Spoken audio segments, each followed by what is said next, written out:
Hi, Fran Soren here, author of Digging Deep, Unearthing Your Creative Roots Through Gardening, CBS Radio News garden contributor, and co-founder and contributor of GardeningGoneWild.com. And I'm outside this morning with one of my grandsons, Mr. Guy Samuel.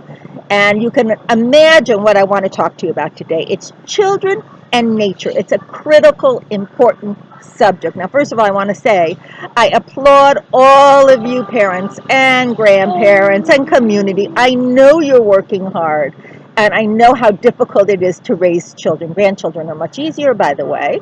But the truth is also, and you know it as well as I do, that kids are not spending enough time in nature drastically. You see them on the streets, you know, on school buses, you see how they're always on technology. The statistics show it. I have written many, many articles about it, and we'll send the links below this that you can read them if you want. And all the benefits are in also about what nature does for our kids. I mean, as far as improving ADHD, it improves the obesity condition we have in this country, also stimulates creativity, optimism, social skills, generosity, and getting involved in the community, and much, much more.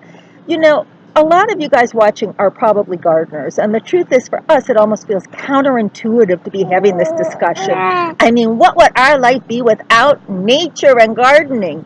And if you close your eyes for a few minutes, for those of you who may not be gardeners or people involved in nature, I bet you can remember, if you're 30 years old or older, you can remember how much time you spent in nature and great memories of it outside as a kid.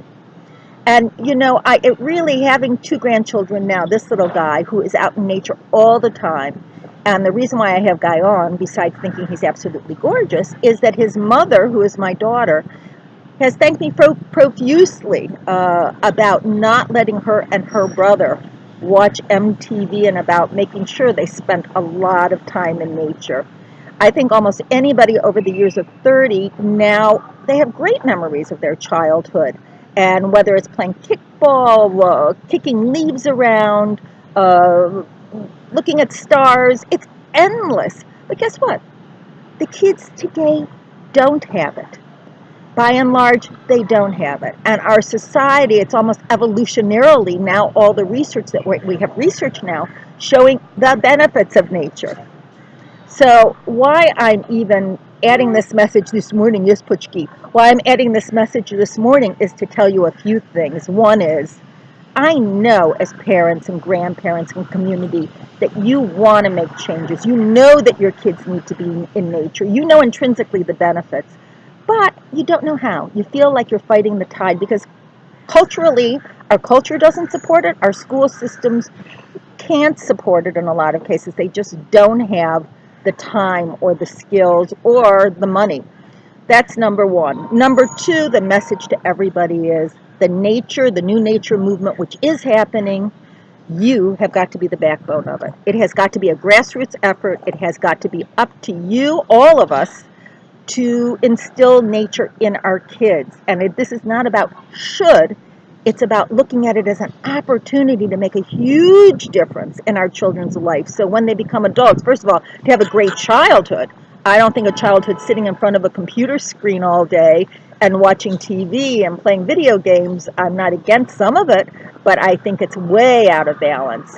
And spending time in nature is just wonderful.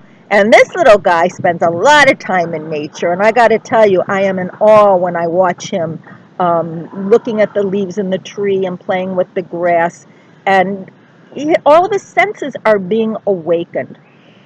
Now, I wrote down below in this article, there are some very easy tips, ways for you to get involved in nature with your kids. But the number one issue is you have to take back power. You have to understand that you as parents, community people, family, you are the ones that will make a difference. You're in charge. And number two is that you're going to have to make the time and the energy to do it. Gaichik. Yay, Gaichik. And it's something as simple as taking a nature walk, something as simple as going on a moonwalk. You know, Richard Louv, and I'm sending the link to his book below, End for Nature. He is the founder of the Children's Nature Network, and he has just come out with a new book. He has other terrific books. I think it's called N for Nature. 500 easy activities to do in nature. Now, the key is we want our kids to have time in nature by themselves, but they need time with an adult in nature. The bonding occurs. And some of my best memories outside of playing with the kids outside when they were younger is walking the nature trail with the dogs and my daughter at Haverford College near my home in Philadelphia, my ex-home in Philadelphia. So there are easy things to do. And one, I'm thinking of this little guy, he talks about a belly walk. Now, Guy is not walking yet, he's 9 months, but he crawls on his belly, like does a breaststroke. And he talks about in the book about putting them on the grass and letting them do a belly walk so that they can really get acclimated and familiar with grass and with the soil and with worms and bugs. It's fantastic. So do read the book by Richard Louv, N for Nature. Do begin to think about taking action. It's a commitment. You can't say, well, I don't have the time. You do have the time. You make time for your priorities. I know how jam-packed you are. I really do. Your schedules. I get it. I've raised 2 kids. And I see with my kids what's going on and how they don't have a moment. But if you want to do something badly enough, you do it. And taking walks with older kids, it's a wonderful way in your neighborhood. And if you live in the city like what we do, we meet at the park. We don't go to somebody's house. We meet at this little neighborhood park and we hang out here. So there's easy ways to implement nature into your life. And trust me, it will make a huge difference. And even if you change one kid's life, whether you're at a church, a synagogue, a community center, if you don't have kids, you can get involved and make a difference. Because let's face it, there's nothing more important in the world than our kids, our dogs, and nature. And kids and nature go hand in hand. Okay, that's it for today. I'm Fran Soren, and have a beautiful day. Come on, guys. Let's go play.